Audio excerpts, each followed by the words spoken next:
listening. Of course. A word. That young man is in training for marriage, isn't he? Oh, he is. Yeah, I thought so. I was also temporarily struck dumb during the build-up to my own marriage. Take no notice of him. You see, be warned. Take no notice of him. I think that's just about says it all, don't you? Once they've got us down the aisle, they don't care what we think. We're just the mugs who finance their little schemes. Hey, have you noticed?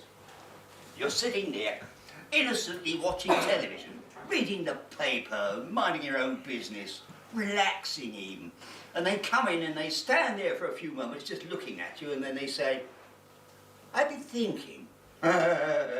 This so-called thinking will result in changing a perfectly nice cream room into something lime green with silver stripes.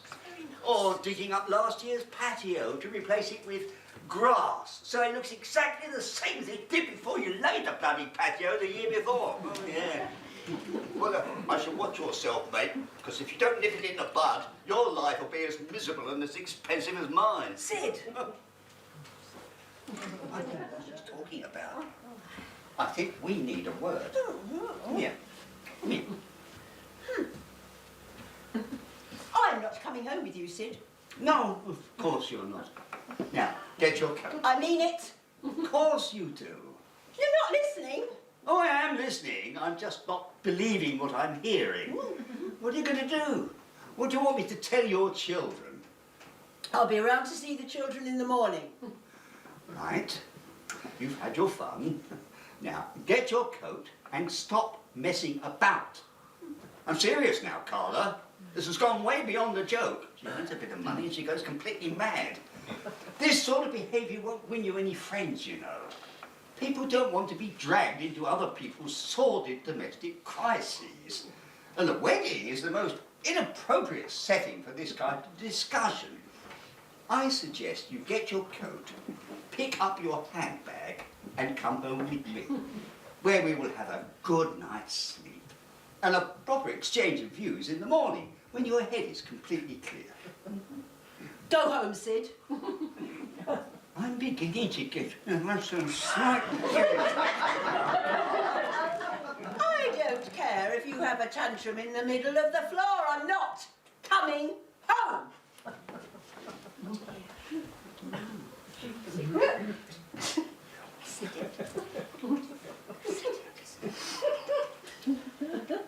Right. I'll tell you what I'm going to do. I'm going over there and I shall sit and wait for my wife to decide that she is ready to come home with her husband. I shall be just over here and I will wait for as long as it takes, most patiently, for you to recover what's left of your senses. I know and I understand that this has been a very unusual day, that you are perhaps a little overexcited, that you do not wish to leave your newfound friends and the other beneficiaries of this marvellous stroke of luck. I understand all that, and therefore I will go and sit and wait until you are ready to come home. I came with you, and I intend to leave with you.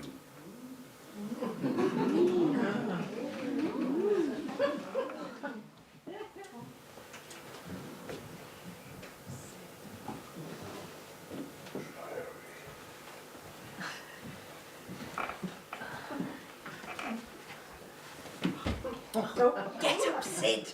No, not until you say you'll come home. I love you, Carla, I always have.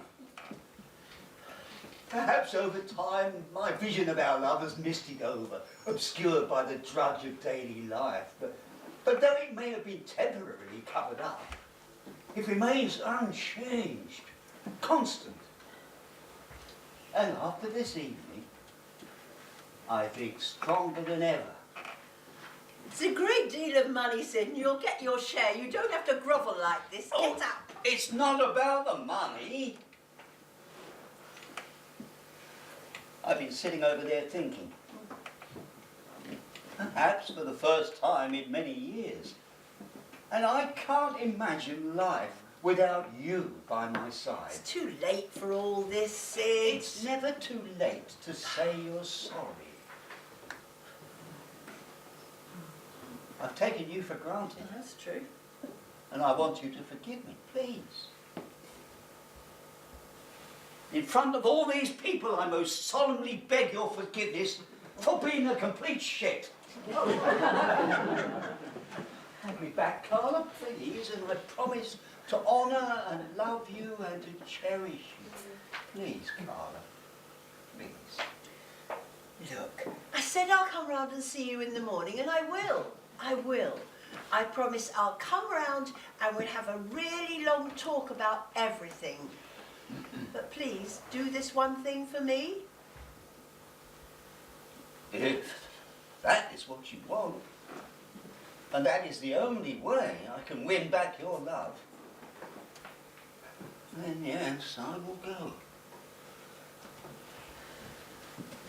I will give you what you want. Please, Carla, give me what I want. Please, give me your love again.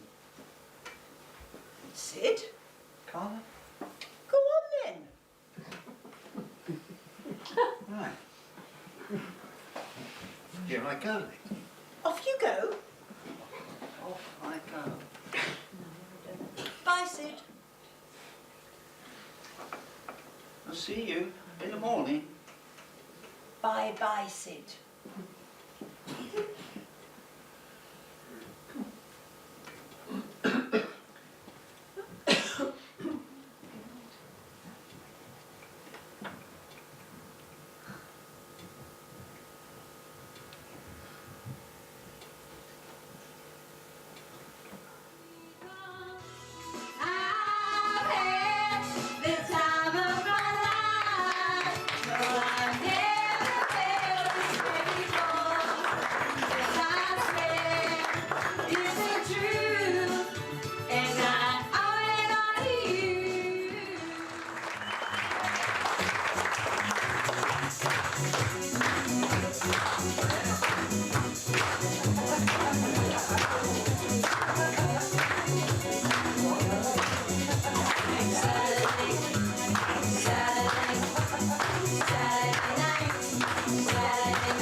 Are you sure? Yes. Oh, it's probably the best.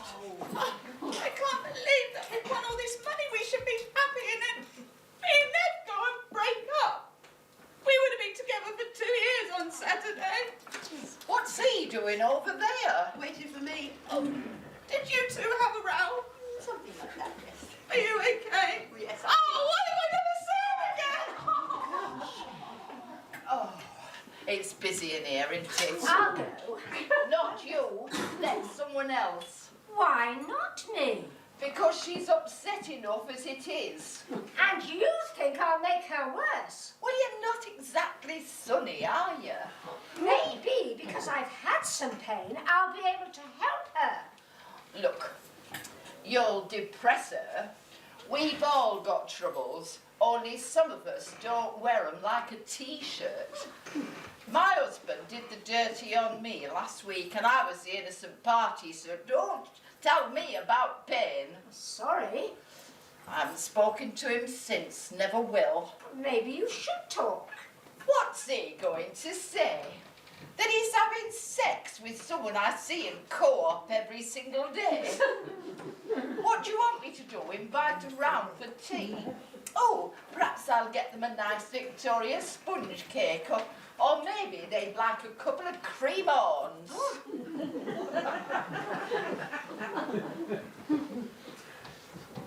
The loud woman's daughter just got off with that escort. Really? Yes. How do you know he's an escort? Well, the woman he came with is lovely, I'm sure, but she's old enough to be his granny. No. Do you think the loud woman knows? Well, she will next time I see her in the loo. What? Girls, Oh, girls, what are you? No, listen. Bride and a groom are in a terrible state. The cake cutting was, how you say, a complete washout. Nobody came in the back room because they're all more interested in the lottery of people. You can forget a tip because bride's family are completely cheesed off. Bride's mother keeps shouting at me, then staring. Like it's my fault a bunch of strangers get lucky at her daughter's wedding. You're going to ask yourselves, girls, Anton, why do you do this job? Yes, so why? Answer is, girls, I don't really know. Perhaps after today, I find something a bit less stressful. Like joining the Red Arrows. You know, I always thought I was a people person. But right now, a career in the funeral business seems more attractive. At least the clients are predictable. Have you got kids? No. Oh, I thought as much. I've done everything for mine. That's why you have kids, you see, to make sure that they have a better life than you did. And look at her now, canoodling with an Hell's Angel. Are you feeling any better, Alison? Her fiancé is buggered off. Of course she doesn't feel better. You ladies look deep in conversation. How are you feeling now, Alison? Coping? Oh, good. Carla, a word. Are you nearly ready yet? I said I will come and see you in the morning, Sid. Now, please, go. Where are you going to sleep tonight? On a park bench? You'll get very cold, you I'll know. be fine. She hasn't any money of her own, you know, not a penny. I'm always digging into my pocket. We've just won 3.5 million on the lottery. Yes, but we haven't actually got it yet, have we? We have no money this evening. I agree entirely that we have a substantial amount of money coming to us, but as of this hour, this minute, now, we have nothing. Have a look in my purse. I bet it's completely empty. Please go. Right. I'll just go and sit back down over here. Again. When you're ready, I'll be waiting. All right?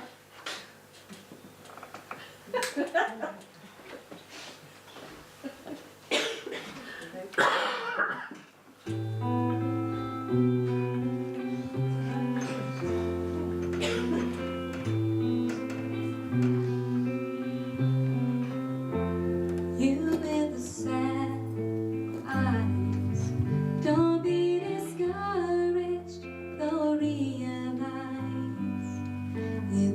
to take courage in a world